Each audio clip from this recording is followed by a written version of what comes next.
Salut à tous les passionnés de foot, j'espère que vous pétez la forme.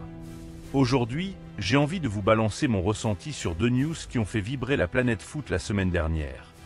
D'un côté, le fameux numéro 10 que Kylian Mbappé a hérité au Real Madrid et que certains estiment, à juste titre ou pas, comme un casse-tête, et de l'autre, la tornade Lamine Yamal, qui cartonne sur tous les fronts et fait autant parler qu'elle fascine. On va décortiquer tout ça, notamment les punchlines hallucinantes d'Adil Rami sur le gamin, que je trouve complètement à côté de la plaque. Et j'aimerais grave lire vos avis en commentaire pour qu'on débatte en mode passionné. Si tu kiffes mes vidéos, que tu sois fan du Real, du Barça, de la Premier ou de n'importe quel coin du globe, abonne-toi vite, on forme une belle communauté et tout le monde est le bienvenu. Un petit pouce bleu, c'est toujours cool, et lâche-moi en DM les sujets foot qui te branchent pour que je diversifie le contenu et qu'on échange encore plus. N'hésite pas non plus à me suivre sur Insta pour suivre mes trips et mes projets hors YouTube. On approche des 10 000 abonnés là-bas, sois l'un des premiers à rejoindre la team. Lamine Yamal, le phénomène à 18 ans. Vous savez déjà qu'il a soufflé sa 18e bougie il n'y a pas si longtemps, et ce petit prodige espagnol explose littéralement tous les compteurs. Certains le voient comme le digne héritier de Messi, voire plus talentueux à son âge que Mbappé ou Cristiano. Qu'on valide ou pas ce genre de comparaison, force est de constater que Yamal fait débat à chaque apparition. C'est seulement sa deuxième, ou troisième, je sais plus trop, saison pleine et il a déjà marqué de son empreinte le Barça, euro en poche, peut-être pas là pour la première Ligue des Nations, mais ça viendra. Certes, son entourage, Barça compris, le protège un peu trop mollement face aux excès de la célébrité, et le gamin enchaîne soirées, love stories médiatisées et délires viraux.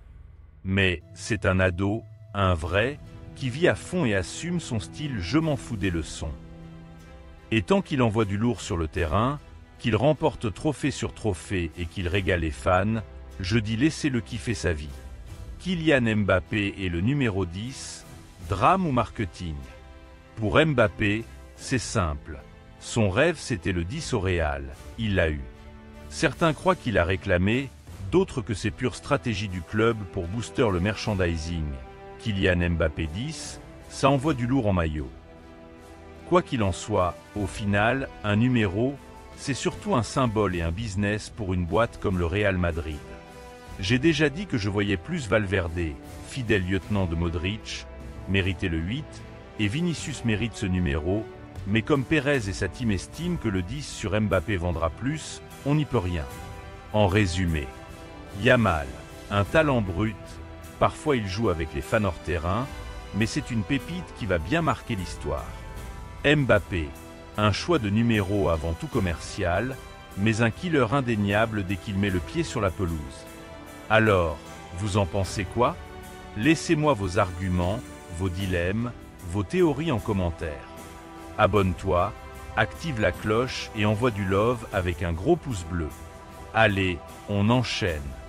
Maintenant qu'on a posé le décor sur Yamal et Mbappé, parlons du vrai sujet qui fait trembler la pelouse. Les failles du Real Madrid et ce qu'il faut absolument relooker pour remettre le club sur orbite. Prête? C'est parti pour une enquête sans filtre, avec une bonne dose de questions et un poil de doute, parce qu'on est là pour secouer les certitudes.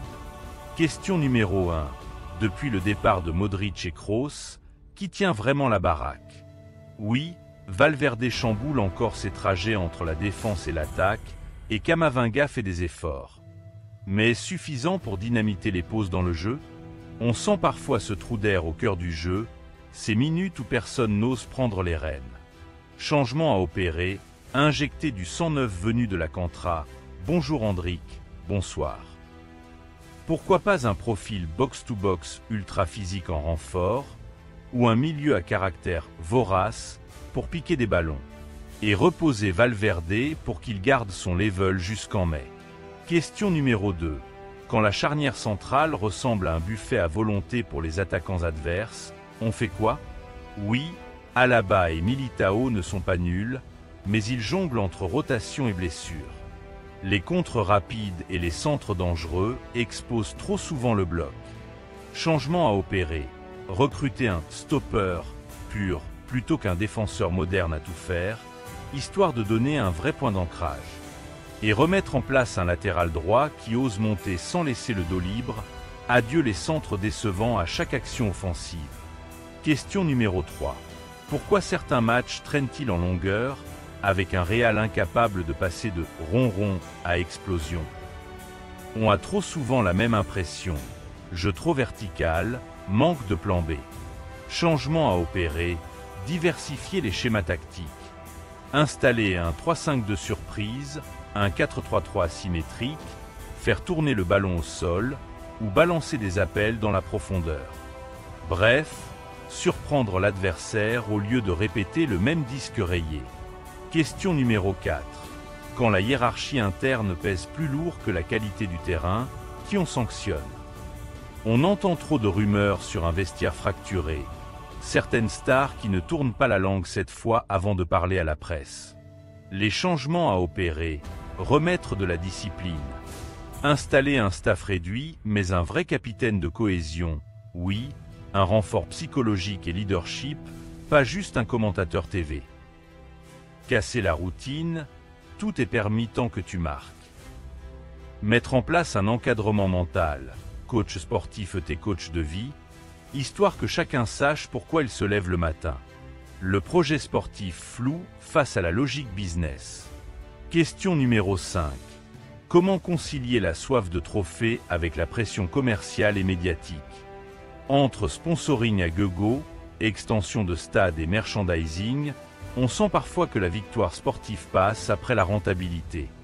Changement à opérer, rééquilibrer le board, nommer un directeur sportif expert, capable de trancher entre un profil star et un profil besoin footballistique.